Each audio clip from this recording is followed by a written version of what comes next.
like cucked the fuck out. I think she's a bird. Thomas looks at her like, are you a witch? No honor, no time, bitch, die, bro. Hello guys, hello. Welcome back to my channel. Today we are going to be doing my monthly recap. So everything that I read in the month of April. Damn, I can't believe we're already like 1/3 through this year. We're gonna do what we usually do. I'm going to just share my thoughts about the book. I might give a little bit of synopsis. I feel like every month we're gonna switch it up until I feel comfortable in what I'm doing. This month, I had the pleasure of reading 10 books, which is less than last month. I think last month I read 14 freaking books. What the hell? But this month I read 10 books. 3 of those were sci-fi, 3 were fantasy, 2 were historical fiction, and the other 2 were literary fiction. So 3 of the sci-fi books that I actually read were Pierce Brown books, which was the Red Rising saga. I read like 1/2 of all the books that he has out right now for that saga in the span of a month, because Jesus Christ, guys, that series literally has a chokehold on me. I can't get enough of it. So without even further ado, we're just gonna get right into it. And speaking of Pierce Brown, the first book that I read this month was Morning Star by Pierce Brown. We're gonna try and let's see if that works. Let's see if that stays. Okay, I hope it stays. I actually gave this book a 4 stars. Compared to Golden Sun and Red Rising, I gave those books like hands down 5 stars. I gave Morning Star a 4 star because I feel as if it did not come correct compared to its counterparts. I feel like there were some flaws in the book. And one of the flaws I like to talk about is the fact that this book was in constant conflict. And I understand that in order to reach the goal that Darrow set for himself and for his people, obviously war would have to happen, right? But in this book, it was all the time. It was constant and there was no reprieve. There were probably like 2 happy moments in this book, and those happy moments at most had 5 pages in length. Like, it was just devastating, this book. And the next book in the series, we can also talk about how devastating that book was. But this is like, in terms of how devastating the books that I've read so far are, I would say Dark Age first and then Morning Star next. I still have yet to read Lightbringer, and then obviously Red God, which is the last and final book in the saga. Nobody has read that except for Pierce Brown, but I think that Morning Star was absolutely devastating. Yeah, I think that the book was just super action-packed, and I love how Pierce Brown writes action, but if you're reading it for like 500, 400 pages, it's just not going to hit anymore once you get towards the end of the book. There are some really tragic things happening in this book that I'm not going to share due to spoilers unless you haven't read this, which I highly urge you guys to read this book, even if you've never touched a sci-fi book in your life. This is the first sci-fi book that I've ever held in my hand and ever read and ever truly enjoyed. Like, this series, I have so much praise for this series. I have so much praise for Pierce Brown, and the way that this series has been able to bring that fervor back in me, it's genuinely insane. Like, I've convinced how many people, 5 at this point, to start this series. My brother is reading Red Rising as we speak. So I just love having people to talk about this series. Like, I feel like it's not known enough. Like, not enough people are talking about it. Even on TikTok, like, there's only so much you can see. And just thinking about like the Jackal and Darrow, and just, I think they are low-key 2 sides of the same coin. And I think it's a very interesting relationship between those 2.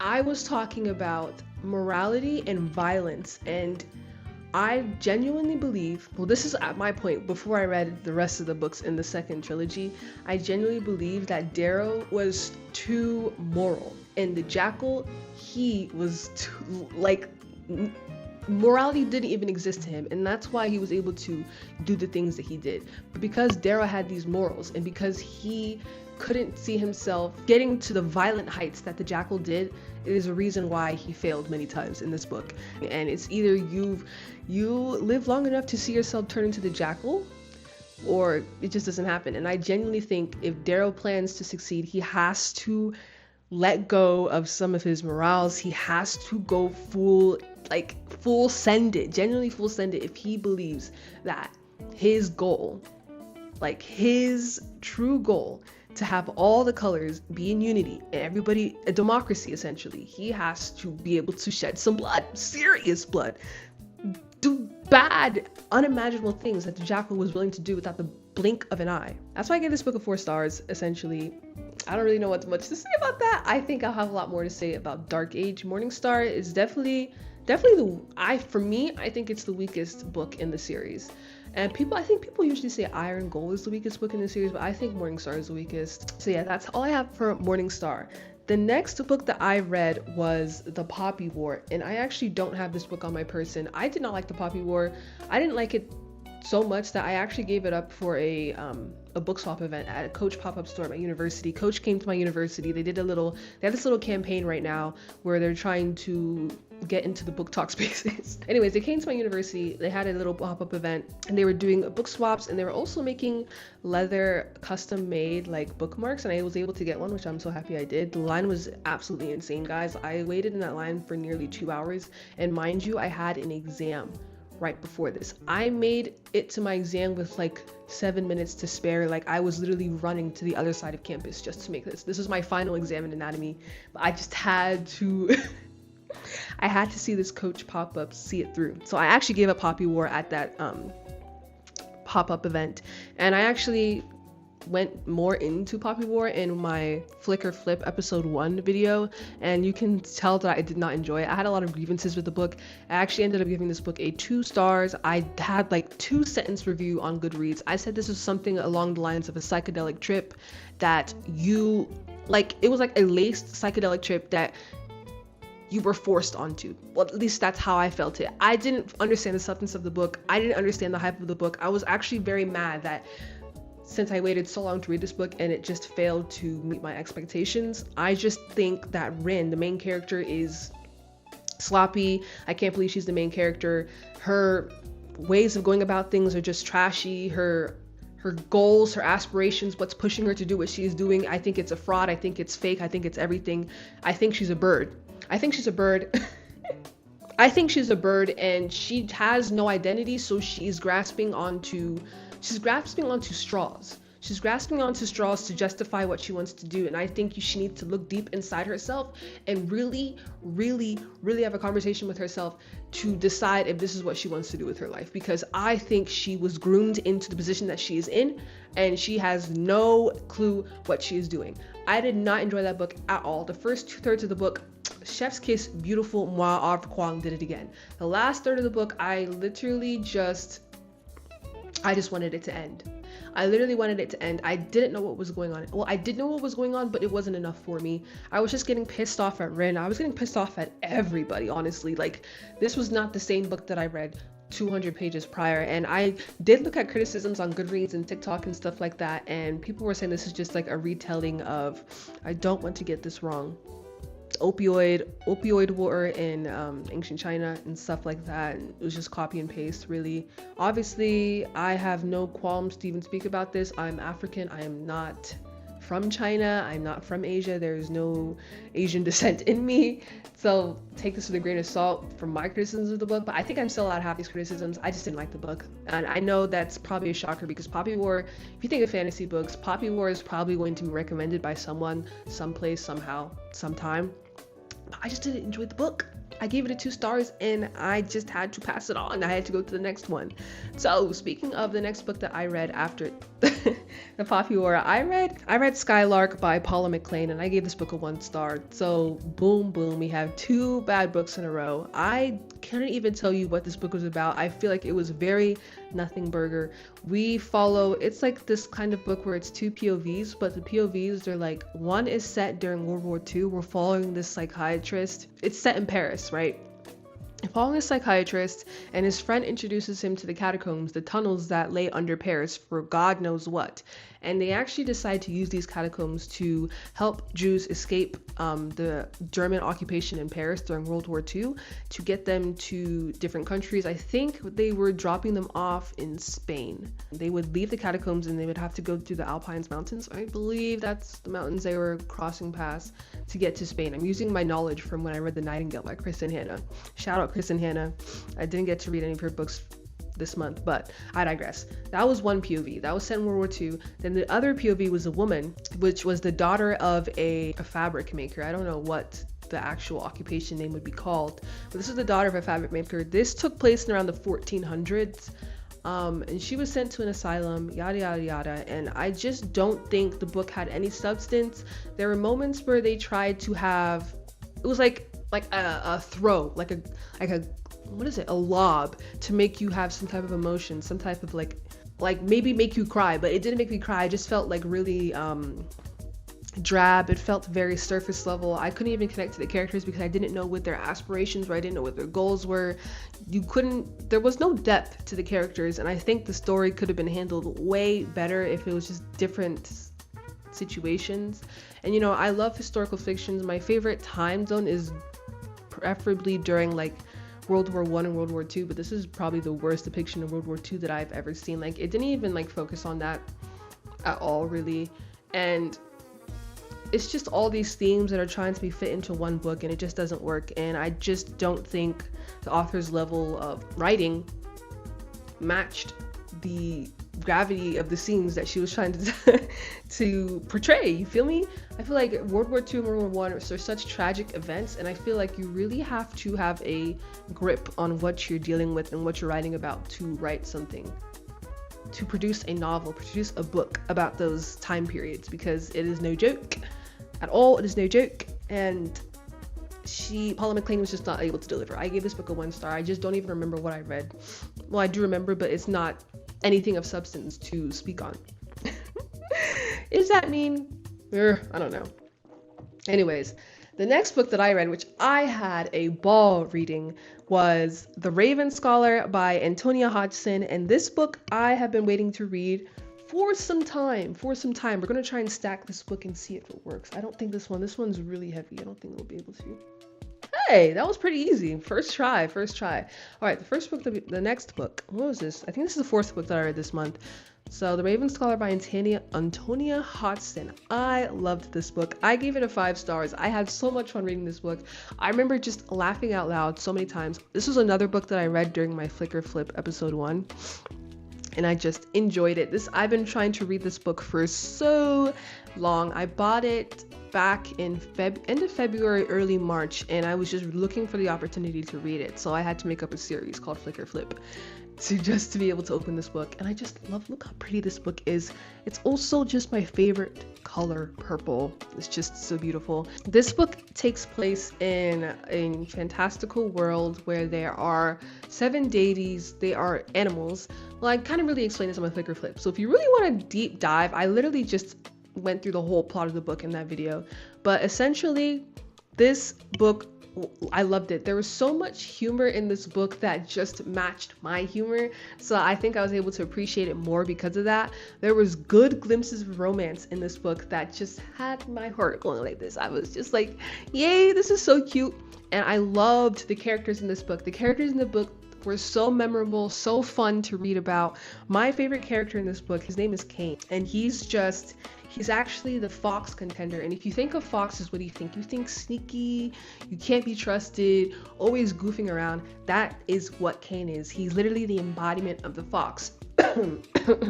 Anyways, yes, he is the embodiment of the fox, and his character was so fun. Every time he opened his mouth, I laughed. Like, it was bad. Like Zendaya laughing bad. I think this story is so unique. It's nothing that I've ever seen before. Obviously, we've seen like animals in fantastical worlds and stuff like that. They get powers, yada yada yada. But this place, it did it so well, and it also had like a government side of it. I love like coups and stuff like that, like corrupt governments, getting to the bottom of the corrupt governments, finding out secrets that the government has been keeping for years on years on years. And that's exactly what this book is. So if you like stuff like that, kind of like a mystery aspect kind of vibe mixed with high fantasy, this is your book.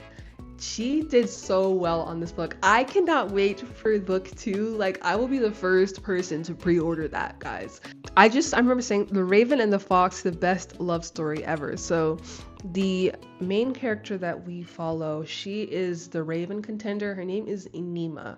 if I'm incorrected, and she's black, so it was really great representation to see a black main character, a black main female character. So it was really great reading that. Yeah, I really enjoyed this book. Like, this is something people should pick up. It literally came out this year, I think, in January. Yes. So this is a fairly new book, and it might be some time before we see the second book, but I highly, highly, highly urge people to read this because I enjoyed it. And I hope you guys would enjoy it too if you were to pick it up. Please pick it up, guys. We need book 2. I need book 2. All right. The next book that I read, this is also part of my Flick or Flip series, was A Court of Thorn and Roses. This is the first book in the Akatar series, and I actually have the Night Court edition. We already went through with this in my Flick or Flip videos, so I don't know how many times I'm gonna. This is probably the last time I'm gonna bring up that video since this is the last book I read. Please stay. Oh, okay. Okay, 5 for 5 on the book stacking. There's a lot of things that Book Talk will say about this book, of how the first book is the worst book in the series and you have to trudge through it just to get to the second book, because the second book just changes everything. I've yet to read that. I will probably get to that this month or next month, who knows. But I enjoyed this book, guys. I think it was fine. There were definitely some moments where I was like, am I too woke? But mind you, this book was written in what, 2016? That was low-key pre-woke. You know, the Great Awakening, the Great Wokening that happened, epidemic, when everybody was online and all that stuff. So there were some themes in this book where I was kind of like, especially Rysand. I don't like Rysand, guys, and maybe that opinion will change, obviously, with the next books that I have to read, but I just did not like his way of going about things and the way that he used the main character, Feyre? No, I didn't like him. I didn't like the way he went about things. Sure, he's attractive. Sure, he's this. Sure, he's that. But no, it didn't move me at all, actually. I liked Tamlin way better. I felt like he was such a cutesy boy. He was such a cutesy boy, pure-hearted, nice, a little pussy on the side. But oh my god, I'm just remembering the time in the book, towards the end of the book, where he just got absolutely bitched, like cucked the fuck out. Ugh. Did she have to do that to my boy? But yes, I gave this book a 4 stars. I was able to get through it.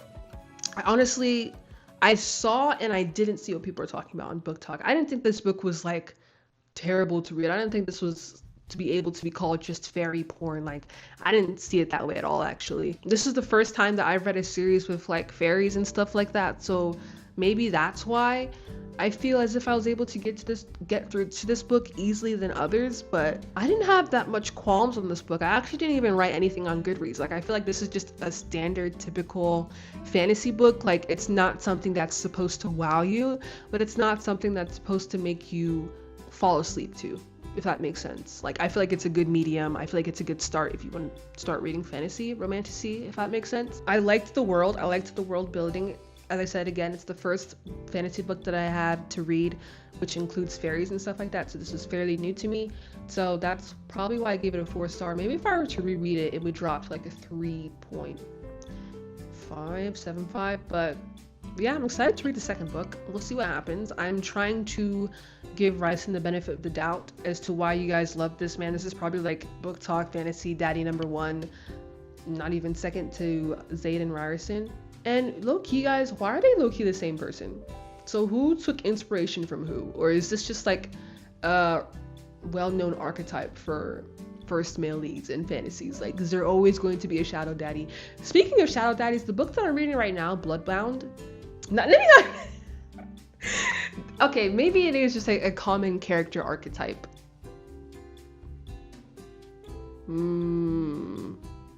All right, the next book that I read, so the 6th book out of the 10 was, don't even get me started on this book, guys. I love this book. Like, remember when I talked about In Memoriam and how obsessed I was with Gaunt and Ellie that I had to make a TikTok bookmark just to save men that looks like Gaunt and Ellie, and then have like fantasies run through my mind of how they would be in the modern world? That is exactly what I did with this book. I have a TikTok bookmark on my account. It's called Countess and Sintanta. That's what the 2 leads call each other. It's such a little cute pet name and all that. But let me just get into this book. I gave this book a 5 stars, bro. I remember I had took a road trip from Cincinnati back to my hometown, 2-hour drive. We got back at 3 a.m. and I trudged through this book and finished it and ended up finishing the book at 5 a.m. in the morning, guys. I could not put this book down. What the Wind Knows by Amy Harmon. Whew, what is this book about? What made me give it 5 stars? Okay, so we follow this beautiful lady here, this Irish beautiful lady with beautiful, bountiful, copper red hair. Her name is Anne Gallagher, okay? And she has a grandfather by the name of Ian Gallagher. And Ian Gallagher, he fled, well, he didn't really flee. He just came to the States for education, but he became a doctor. But he was born in Ireland to his mother, also named Anne, and his father, which they didn't really talk about the father much, so I forgot his name. So Anne Gallagher and Declan Gallagher, they made Ian Gallagher. Ian Gallagher grew up and he came to the States, and obviously he had children, which gave rise to Annie here, the main character. And for the longest time, so since Annie was basically raised by her grandfather, she learned all about Ireland during the time they were fighting against the British for independence, right? And she's learning all these stories about the land that she's supposedly from, but she's never had the chance to go visit. Ian has been the grandfather. Ian strictly forbids Anne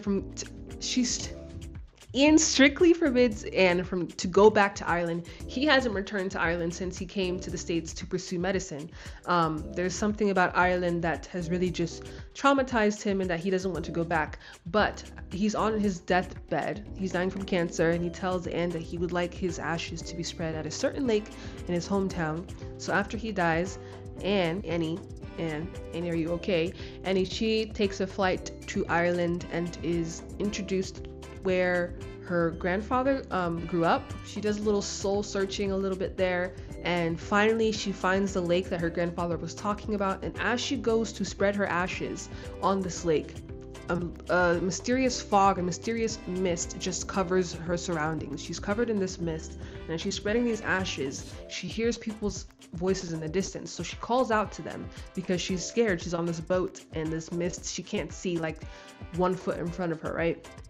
She calls out to these people, and these people, they recognize her. She looks very similar, but one of the men that are there shoots her.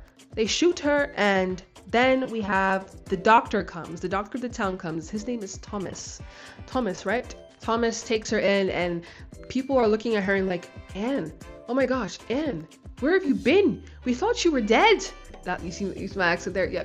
So they nurse her back to health, and people are asking her like, where have you been? Your child's here, and you haven't been taking care of him. Your husband's dead. Where have you been? Where did you run off to? Sorry guys. So Anne quickly figures out that she has traveled back in time because Ian, her grandfather, comes up to her, but he's in the body of a little child, and she's like, what the hell? And now Ian is calling her mom. And then she starts to remember that her great-grandmother's name was also Anne, and they share an uncanny resemblance. So everybody thinks she's Anne from the past, Anne Gallagher, when she's actually Anne from the future, from the year 2001. So she's transported back 60, 70 years into the past, and she has to learn how to live as a woman back in the, what year was it? The 30s? No, 40s. 40s, yes, this is post World War II, the 40s, and it's heartbreaking, it's funny, it's sad, and it's also so cute. We see Thomas, which is the male lead. He actually falls in love with this different version of Anne, and he has this inkling that this is not the same Anne that died a few years back, but this is a different person. And Anne tries her hardest to convince Thomas that she's not the same woman, and she even tells Thomas things that will happen in the near future, and when they actually happen, Thomas looks at her like, are you a witch? Where'd you come from? And then she explains everything, and he's like, oh my goodness. And then they fall in love, and it's just a beautiful story. And there's this theme in the book where Anne is told not to go back to the lake because the lake will take her from me as in Thomas. He writes these letters. He has a journal entry There's a journal entry at the end of each chapter, and it's just telling his life story. And as Anne comes into his life, it becomes more romantic and all this, and it's just like it's low-key psychological, because imagine a woman from the future is telling you things that are going to happen in the near future, and these things actually happen, right? So now you're just like, what world am I living in? So he writes in his journal that Anne should not go to the lake because the lake will take her away from her. There's this one moment in the book where Anne and Ian are playing by the lake, and Ian's ball falls into the lake, and Anne goes and runs after the ball, and Thomas is like, no, Anne, do not go. She walks into the lake, and the mist comes again, and she disappears, literally disappears. Ian is screaming and crying. He's like, Mom, come back. He's scared now. He's traumatized of the lake. Thomas goes into the lake and is grasping at literal straws trying to get Anne back to them, and Anne comes back, and that is low-key foreshadowing for what happens later in the book, but I'm not even going to spoil it. I genuinely want all of you guys to stop what you're doing, go to your local library or your local indie bookstore or Barnes & Noble if you do have it, and get this book right now. This book changed my life. I almost reread it immediately after I finished it, and I think I'm going to reread it definitely this year. Like, oh, I love this book. The romance was so good, guys. It's low-key like forbidden romance. Like, it's like they want each other so bad, but what are the implications, right? Because everybody thinks that Anne is Anne from the past, and Anne from the past is a widow. And you know, like, the thing is kind of weird because Declan, the husband who passed, and Thomas, they were like best friends. Like, the three of them were like this. So what would it look like, you know, if they were to get together? And it's just, it was just so beautiful in the best ways. Like, I love this book so much. Like, I just remember crying so bad after I finished it. I'm not even going to put a picture up because I looked absolutely horrid, but I just was sobbing. Like, this was such a good book. Like, my heart was soaring. Like, at any chance, any downtime, like, I would read this book. I remember it starting off slow, and then I didn't really like it in the beginning, but then, like, it just got so interesting, and I was just like, oh my gosh, like this is a good mixture.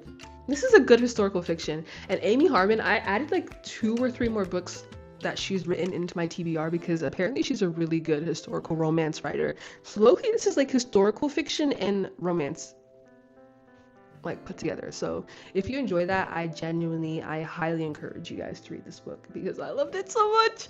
I keep thinking about them. Countess and Santanta, that's what they called each other after a folklore story.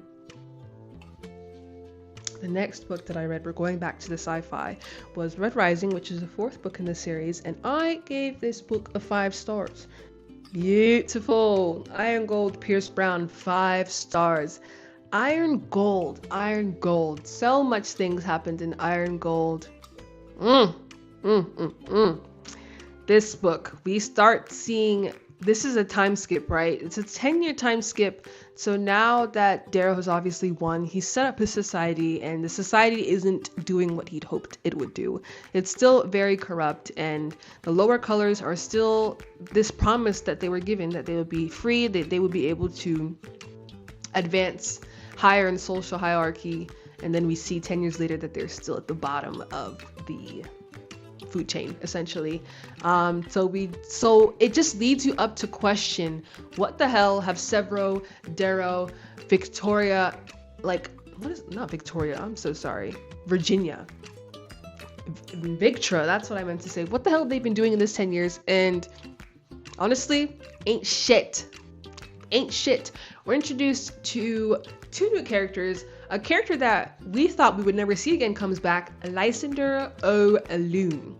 And in this book, when I was reading this book, I gave Lysander O'Loon the benefit of the doubt because I've seen so many characters like him driven by this hate because it's something that happened to them. Meanwhile, that thing that happened to them is simply a repercussion of what was enacted onto that party. AOT, Gabby. Like, Lysander was literally Gabby, so I was like, I've seen this before. I'm going to give him the benefit of the doubt. I like Lysander. I can like Lysander. There's nothing that'll make me hate him because I know his character archetype. It's simply death begets death begets death begets death. Okay? The cycle of hate will continue until someone really puts an end to it, right?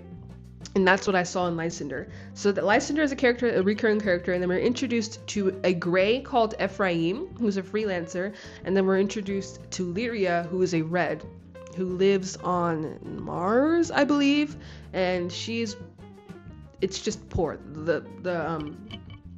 The waves of the red are still poor. Like, this promise that Darrow that he would free his people, ain't shit happened in those 10 years, right?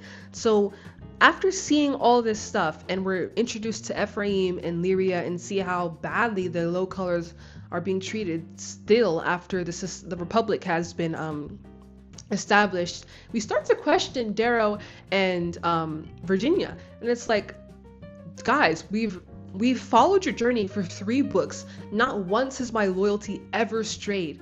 And then Pierce Brown just sets up this situation where it's like, Darrow, what are you doing? What the hell have you been doing?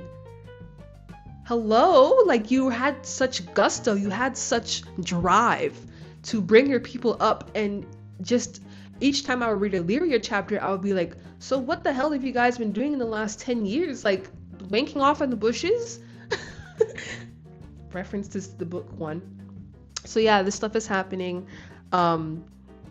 Through Lysander, we see that Cassius is alive and well, still sexy, still handsome, still... Yeah. And then, boom, something happens, and... Yeah, Darrow, we see him just, like... And you know, even in the 3 past books, we would see Darrow get to, like, the bottom of the barrel, but then he would rise up again. But I feel like in Iron Gold, like he was genuinely at the bottom of the barrel. He started up really high, then...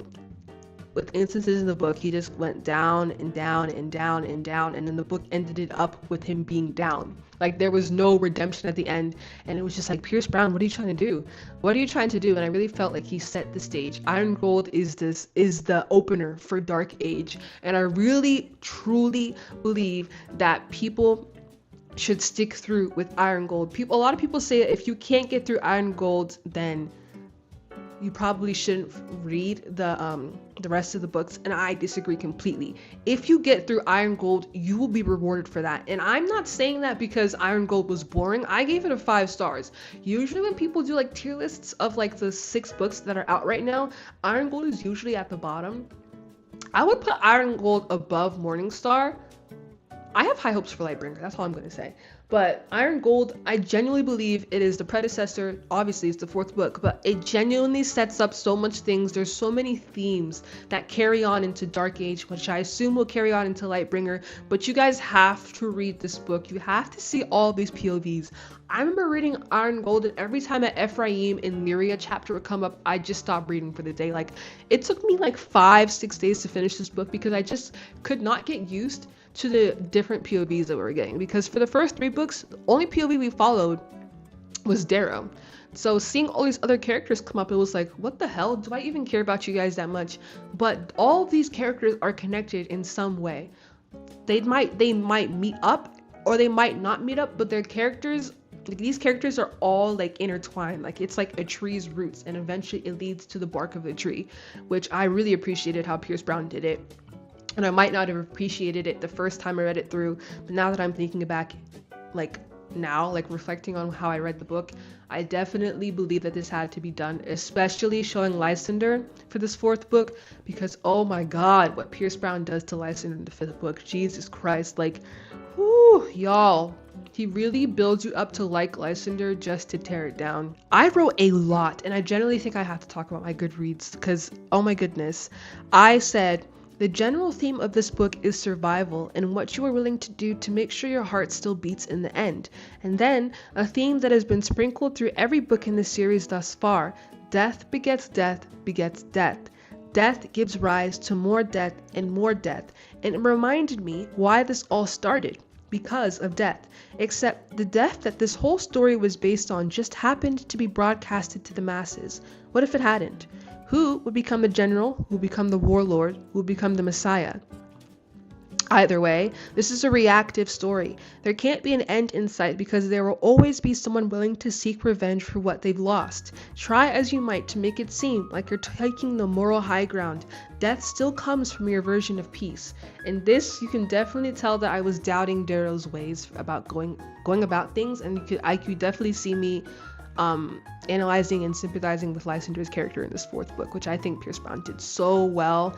Lysander and Darrow are two sides of the same exact flipping coin, guys. Darrow is heads and Lysander is tails. Like, it just gives me chills thinking about how Pierce Brown is setting this up. I'm so scared to read Lightbringer, guys. I've been holding it off because I don't want to part from this world yet. Like, yeah.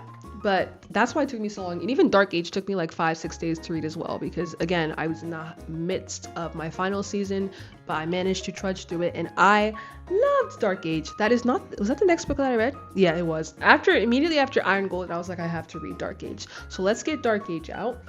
Oh my god. Oh! Okay, let's stack Dark Age. Look how big and thick and chunky this is, guys. This is Dark Age by Pierce Brown. I also gave this book a 5-star, baby. I gave this book a 5-star. Dark Age was so bleak, guys. Dark Age, literally the title of the book. This book was so bleak. This book takes place in the battle for Mercury, and what a battle it was. There was not one happy moment in this book, guys. Everybody's just separated. You think Darrow is going to die like 10 times throughout in this book. Lysander is doing his own thing. You think Lysander is going to die. You're actually urging Lysander to die. Remember what I said in Iron Gold, how I said I cannot hate this guy? Well, bro, Pierce Brown managed to just like literally cut my tongue off with that one. Lysander, I hate. Like what Darrow said, I hate them. I hate their skin. I hate their whatever he said in, what was this, Red Rising or Golden Sun? I hate, and I hate them some more. I hate Lysander Loon. I hate his whole bloodline. I hate everything that he stands for, and nothing can make me like this man again, okay? After what he did, I think Lysander is not fit to rule. He has no qualms for honor. He's lived off in the rim for too long. He's forgotten everything that his grandmother has taught him. Like, no honor, no time, bitch, die, bro. Woo! When he said that, I popped a blood vessel. Like, I felt like I was having a cerebral hemorrhage, guys. It was so bad. But yeah, this book is so bleak. Like, it had just really just dark themes. Like, and then I forgot to talk about Pax. But yes, Virginia and Darrow, they have a son named Pax, and I love Pax, guys.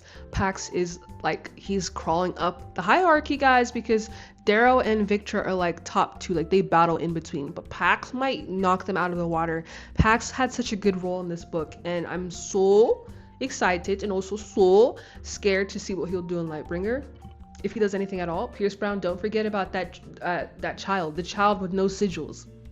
Hurrah! Anyways, this book takes place for the battle for Mercury. We're introduced to Ajax, which is Asia's son, and then we're introduced to the Raw family. That was in Iron Gold, but they're expanded on in Dark Age.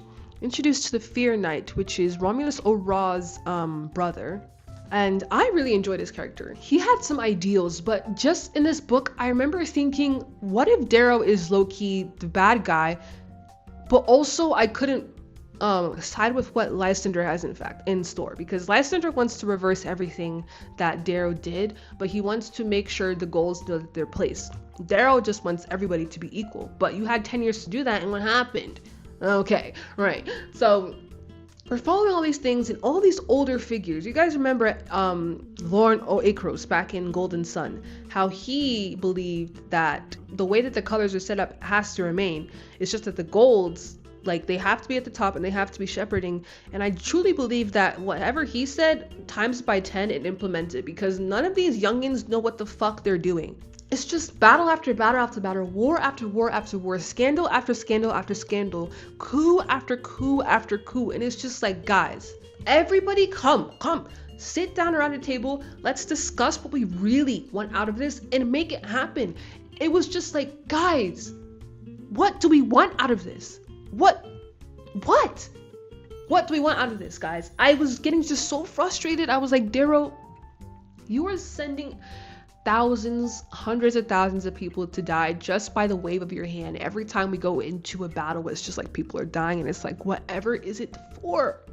Virginia's still on Lune, or is she on Mars? And she's trying her damned hardest to make sure that the democracy, the republic that Darrow fought so valiantly to build up, isn't collapsing. And it really does kind of collapse. And I genuinely think this is a wake-up call for everybody, that there needs to be true reform, and that we need to start putting our heads and knuckles together and figuring out what the hell we need to do to make sure our solar system doesn't blow up in smithereens. I remember saying, I literally said in my Goodreads review, I've excused Darrow's actions. My loyalty wavered in iron gold, and it is now held by a string in this book. I no longer know what he strives for, what Virginia strives for. Nobody said it was easy to turn around a millennia plus society around, or that it would happen quickly. What has spanned in the last 10 years is sloppy and disappointing. And then I said for Lysander, I said, what are your true intentions, and will you heed Kalandora's warning? Kalandora put a big banger at the end of the book. You're sitting on a bad boy piece of information, and you have a lot of power. A lot of people obviously take great respect on your lineage. What are you going to do with this fame, with this power, and with this heritage, right? I said, power is the greatest drug, and he already seems to be addicted. If he is the only true gold of his kind, why does he not see what Darrow and Virginia tried to achieve? If he wants the golds to be a shepherding race, why do you see fault in what Darrow and Virginia are trying to achieve? I feel like you guys can come to a compromise, but no, because Darrow killed his grandmother and killed Age and killed all of this, Lysander obviously has to take his revenge, and then when Lysander kills somebody of Darrow's, Darrow is going to have to kill somebody of Lysander's. You see how this keeps repeating? You see what Pierce Browner's trying to do? Death begets death, begets death, begets death, begets death, begets death, begets death, begets death. You feel me? And that's exactly what I think Lightbringer will be. Lightbringer. Lightbringer. That is such a chilling name. What the hell is Pierce Brown gonna do in Lightbringer? I'm scared. The next book that I read after Dark Age was East of Eden by John Steinbeck. Now this is a classic. This is a classic, guys. Perfect. East of Eden by John Steinbeck. This book is a retelling of the book of Genesis from the Bible, Adam and Eve and all that, and I was seeing some similarities for sure. I am a Catholic, so I'm accustomed to the things that happened in the Bible, but I'm not an expert, right? But I was still seeing things that I was taught back in my youngin' days. But East of Eden, I enjoyed this book. I give it 4 stars. It didn't wow me, it didn't bore me, but it did just enough. It gave me a lesson, actually. It really gave me a lesson. Tishmel, that word. If you know, you know, Tishmel. We follow the story first of Adam, who has a brother named Charles, and at first I thought that they were going to be the Cain and Abel of the book, because Cain kills Abel, blah blah. God says you are now punished. Anybody who tries to kill you will blah blah blah. I forgot what he said in the book. I'm told you I'm not I am not well versed in the ways of the Bible, but we follow these brothers, Adam and Charles, and you're led to think that the prophecy of Cain and Abel will bestow onto them, and it almost does. Charles does try to kill his brother Adam, but Adam survives, and then Adam meets this woman named Kathy, and Kathy is like the devil incarnate. There is nothing good in her, and a lot of characters, once they come across Kathy, they have the same sentiment as me. There is nothing good in her. She is like the snake that urged Eve to eat the apple. She is evil, and there was one part of the book where she got clocked by her own very son and just said that you're scared that you cannot find good in people, something along the lines of that, and you wish you could be good, but you simply cannot. You're just evil, and there's nothing that good that will come out of you. Nothing good will come from you. Kathy murders her parents and runs away, and she makes a sugar daddy out of this random guy. The sugar daddy tries to kill her.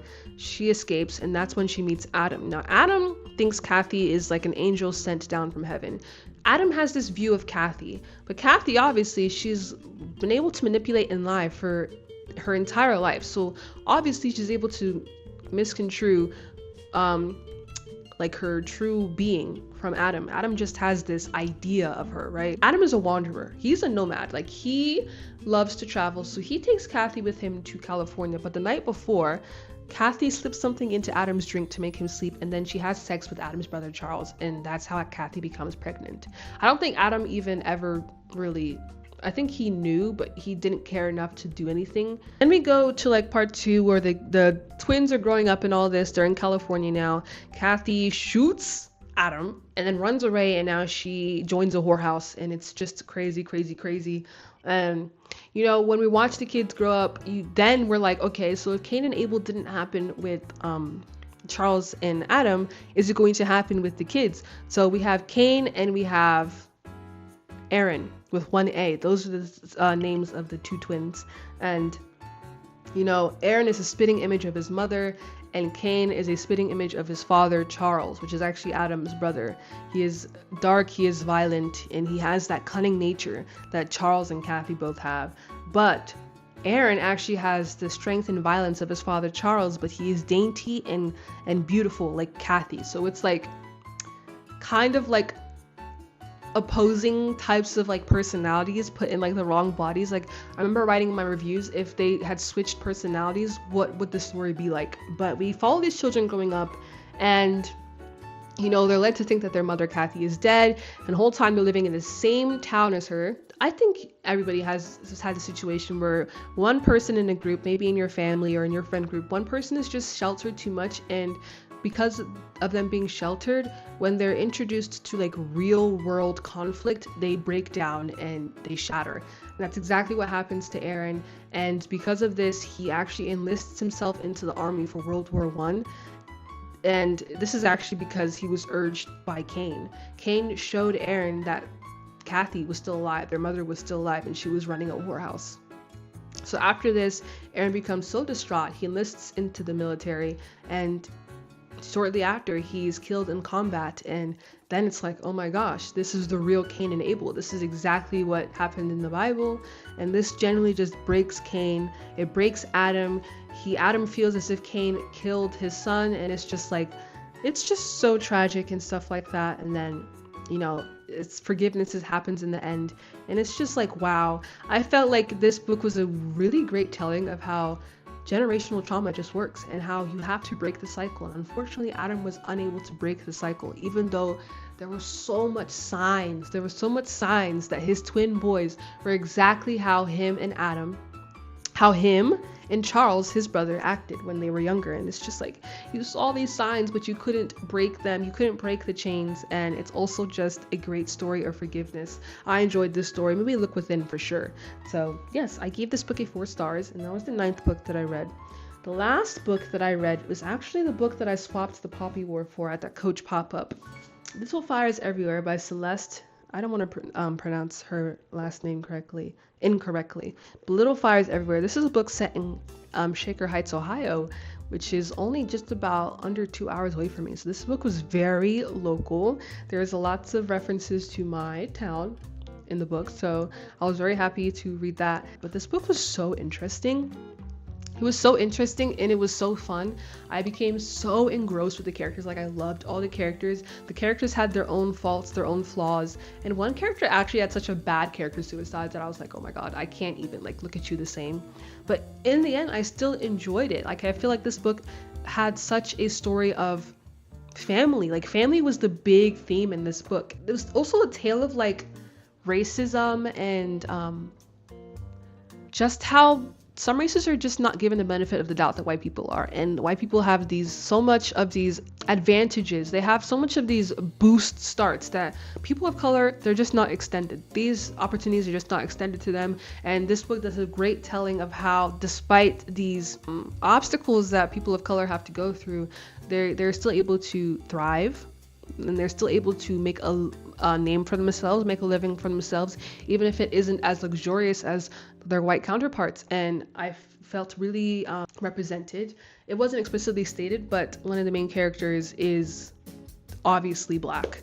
And this book actually has a mini-series. So when I searched up the mini-series, I also confirmed that the character that I'm talking about is actually black. So it was just great to see. Just family, and also just envy, and just starting over, rebirth. Literally fires everywhere. There's a quote in this book that talks about how when California fires, when fires go over like crop fields, but the fields are able to regrow because once the fire is done, the soil is now rejuvenated and you can start anew. And that was a big theme in this book, starting anew, even though it led to some arsonry. I genuinely suggest you guys should pick this book up. It's just like eccentric, low-key. It's just like a little cute pick up quick read, and I enjoyed it a lot. So yes, I give this book a 4 stars, and that is actually everything that I read in the month of April. I'm pretty satisfied with what I read. I think it was a slow month for me personally, but I don't know, we'll pick it up. We'll definitely pick it up for May. That's what I'm trying to say. But thank you guys for watching so much. I love you guys all, and I will see you in the next one per usual. But yes, I will see you guys later. Bye.